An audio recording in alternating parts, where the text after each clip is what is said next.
Parang runway na rin ang buong Paris ngayong season dahil sa pagbubukas ng Spring-Summer 2026 Fashion Week kung saan nagtipon ng ilan sa mga pinakakilalang pangalan sa mundo ng fashion. Kasama sa global crowd ang mga fashion figures mula sa Pilipinas na nagpakitang gila sa harap ng international spotlight sa isang linggo ng bonggang runway showcases at glam soirees. Mula front row sightings hanggang backstage fittings, rumarampa at nag-iiwan ng marka ang mga Pinoy-style stars sa French capital. Narito kung sino-sino ang mga Filipino celebrities spotted sa Paris Fashion Week ngayong season. The Philippine Showbiz List presents Filipino Celebrities in Paris Fashion Week Spring-Summer 2026. Ann Curtis. Sa kanyang Instagram, ibinahagi ni Anne ang ilang chic na snapshots mula sa kanyang pananatili sa Paris, France. Isa sa mga agaw-pansin na litrato ay ang kanyang effortless vibe, suot ang white bathrobe, towel turban, black shades at bitbit ang isang croissant at kape, parang isang tunay na Parisian muse na ready for the day. Anya, starting my week in Paris, bonjour, mabuhay. Hindi lang ito dahil pinahanga rin ni Anne ang lahat sa kanyang short hair, wine red lip at eleganteng black ensemble nang dumalo siya sa Lanvin Fashion Show. Perfect ang kanyang blunt bob at velvety noir dress na lalo nagbigay ng quintessential Parisian look. Ani Anne, soft fluid draping with beautiful silhouettes and easy movement. Leather, fringe, beading, black neutrals with pops of print and color. What a way to start the week. Merci for having me. Bukod pa rito, nag-share rin si Anne ng isang fan video kung saan nagturo siya ng quick French lesson para sa kanyang mga followers. Michelle D. Sa kanyang Instagram, ibinahagi ni Michelle ang arrival look niya, strutting in style sa airport at syempre, hindi mawawala ang kanyang paandar na video ng Eiffel Tower. Sa caption, pabirong sabi ni Michelle, Bonjour Paris, Dora's back. Sa ginanap ng L'Oreal Paris Fashion Show, nakisama si Michelle sa mga international icons at celebrities. Makikita siyang nakatabi mismo kina Pia at Academy Award winner Viola Davis. Patunay na kayang-kaya niya makipagsabayan sa mga pinakamalalaking pangalan sa industriya.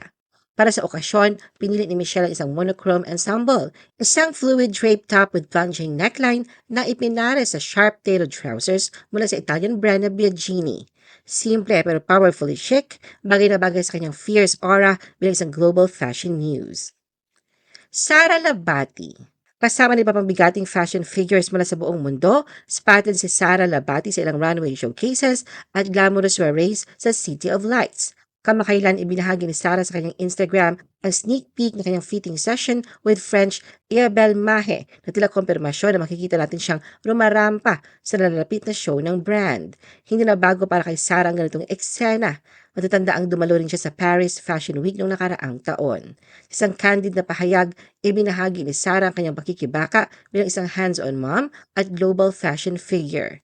Leaving my kids behind has been the hardest part. However, I no longer believe in my mom guilt. It's essential to balance my responsibilities while pursuing my dreams. Max Collins. Hindi nagpapahuli si Max sa glam scene ng Paris Fashion Week. Sa isang reel na kanyang ibinahagi, makikitang naglalakad siya sa mga kalsada ng Paris, head to toe in Louis Vuitton.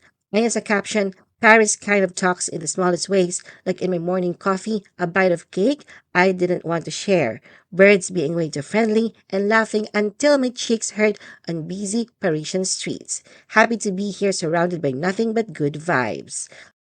Pia Wurtzbach-Jounsey. Muling pinatunayan ni Miss Universe 2015 Pia Wurtzbach-Jounsey na siya isang tunay na global queen matapos rumampa sa Lady Philly ang taunang runway show ng L'Oreal sa Paris Fashion Week. Matapos sa kanyang matagumpay na debut noong nakaraang taon, mas lalo pang umarangkada si Pia ngayong 8th edition na nasabing prestigious fashion event. Fiery in red, Pia was a total vision in a Tony Ward haute couture gown mula sa Spring-Summer 2024 collection. Isang off-the-shoulder masterpiece na bumagay sa kanyang fierce aura. Tinanuhan ito ng minimal Bulgari serpentine necklace at gold hoop earrings styled by Perry Tabora na nagbigay ng sosyal pero sleek na vibe. Sa kanyang Instagram post, ibinahagi ni Pia ang emosyonal na mensahe. Always proud to remind every Filipina we are seen, we are celebrated, and yes, we are always worth it. Dagdag pa niya, napaka-empowering na kanyang pagbabalik sa Lady Philly, hindi lang para katawanin ang Pilipinas, kundi pati na rin ang mga kababaihan sa buong mundo. Hindi biro ang mga nakasama ni Pia sa runway. Kasama niya sina Kendall Jenner, Helen Mirren, Cindy Bruna at Gillian Anderson na nagbigay ng all-star glam sa iconic na Hotel de Ville.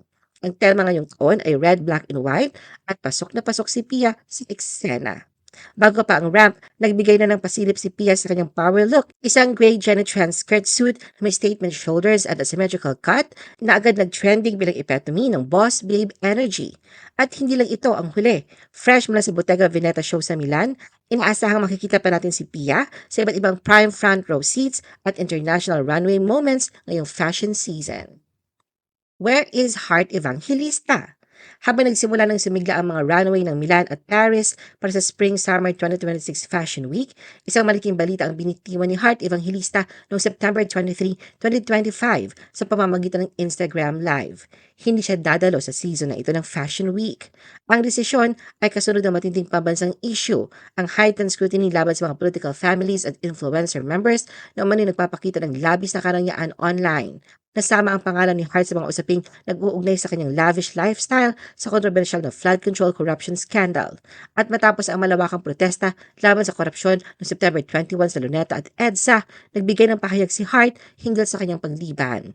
Anya, I'm sorry for my fans that I'm not going to Fashion Week. I know that you guys say laban-laban, ganyan-ganyan. I really appreciate you. Dagdag pa niya, but honestly, I don't think it's the right time for anyone, especially from our country, to be going to Fashion Week because I think we need to be here. Not necessarily to be in the rally, but it's important that we open our eyes and we truly become one and empathize and really see what's going on and see what we can do. Nilinaw din ni Hart na hindi ito permanenteng pagliban. May posibilidad umunong bumalik siya sa susunod na season. And all the brand also here in the Philippines, thank you so much for just seeing my heart. I really appreciate you. Ano ang masasabi mo sa video na ito? Mag-like o mag-react at huwag mahiyang mag-comment. For our YouTube viewers, huwag kalimutan mag-subscribe at i-hit ang notification button. At para sa aming Facebook viewers, mag-like at follow sa aming Facebook page para updated ka sa mga showbiz chika. Thanks for watching!